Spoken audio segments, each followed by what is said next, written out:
I have a bit of a love-hate relationship with productivity, right? I love the feeling of being productive. I love how it feels once you get to like sit down after you've ticked everything off your to-do list and, you know, knowing that you've been busy and that you've done everything in the day that you can do or that you needed to do. What I don't like though is how productivity is seen as like a daytime thing and rest is considered a reward. So my mother is the busiest person that I know. She's the type of person that goes stir crazy if she has a day off. She could have a spotless house and still try to find something to clean so that she can feel busy. She only gets one day off a week and she still tries to be as productive as possible. She'll complain that she never has time for herself and that she's always working. But then when she's got a day off, she's off her trolley. So in short, my mother loves to be productive and she loves having a routine. And her and I have very different ideas of what productivity should look like. In her head, being productive should start at dick o'clock in the morning and end the hour before you go to bed. She'll try and make me get up as early as possible and hates it if I sleep in late or go to bed late. For me personally, having a routine is really important. Like, if I have plans, I know what I'm doing with myself, you know? The issue is though, if someone changes my plans or makes my plans for me, I get really overwhelmed and anxious. I like being able to create my own routine, my own plans, and work my way around them as I go along. I try not to take on too many tasks that I don't feel I have the mental or physical energy to complete that day. You know, for example, I may be able to do my house chores today, but going shopping is a no-go because I don't have the energy to see other people. So I try not to force myself to go shopping unless it's an absolute must. To me, if I manage to do my chores, go to work, do some uni work, and fit in some time for my hobbies or interests, that is a productive day. To my mother, unless she managed to tick off every single thing from her to-do list, she doesn't feel like she's been productive enough. So recently I learned about this thing called the spoon theory, and if I remember correctly, it was coined for people who have physical conditions, but it's usually used in reference to people with neurological conditions like ADHD, autism, that kind of thing, right? And mental illnesses as well. And it's a good like metaphor to kind of give like an image to energy levels, if that makes sense. So essentially, each spoon that you have equals a unit of energy. So if you have a health condition or disability, mental illness, you may only start the day with like a certain amount of spoons, and each activity during the day takes up a certain amount of spoons, or just one spoon, right? So for me, for example, going to uni takes up quite a few spoons on its own. So I have to get up early, I've got to get ready, I've got to drive all the way there, I've got to be there for hours on end, I got to do the work while I'm there. That is a lot of spoons.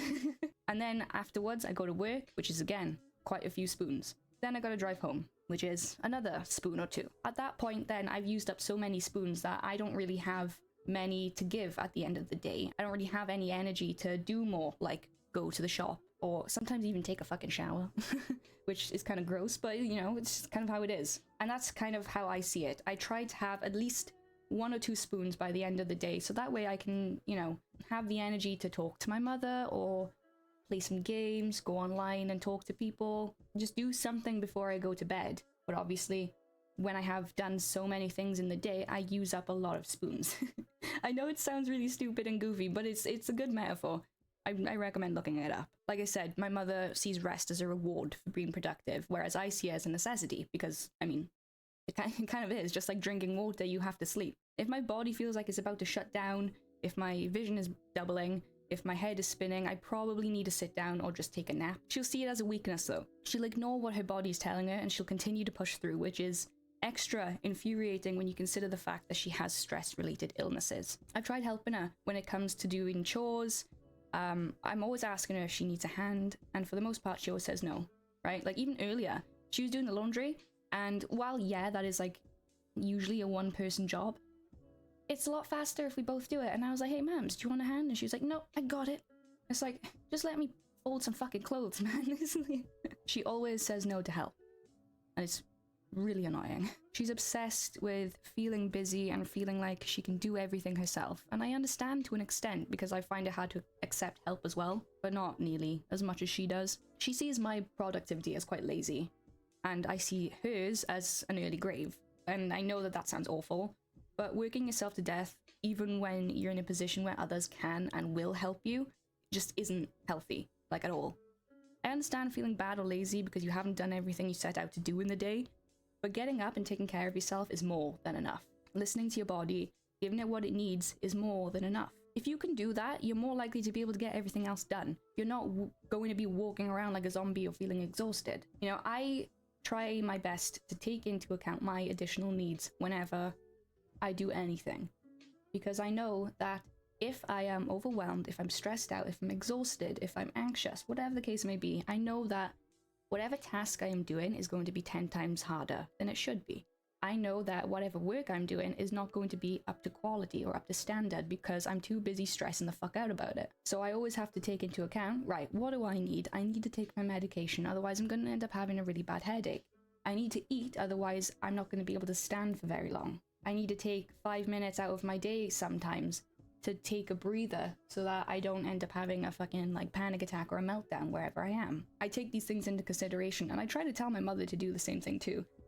I tell her, if you're getting stressed, go and take a breather. And she's like, I don't have time to take a breather. The reason she doesn't have time is because she believes that she has to do everything all in one day and that she has to do it all by herself. And it's really sad because she knows that she's working herself into an early grave.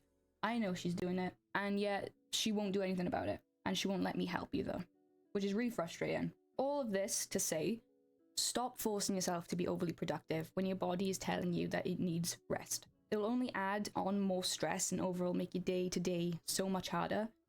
And I know that there's people who will say, but I can't do that. Why? I'm willing to bet the only reason you feel as though you can't take a break is because of what others say. Others will call you lazy or unproductive, but it doesn't fucking matter. What matters is how much energy you use and how you feel while you're using it. If you need a break, take a fucking break. You will feel all the more better for it. If you know someone who is overexerting themselves, just try and help as much as you can. Take the load off. Of course, I always say that you can't really help someone who doesn't want to be helped, but there's little things that you can do, right? Don't overexert yourself in the process. You still need to put your body first, and your mind first too.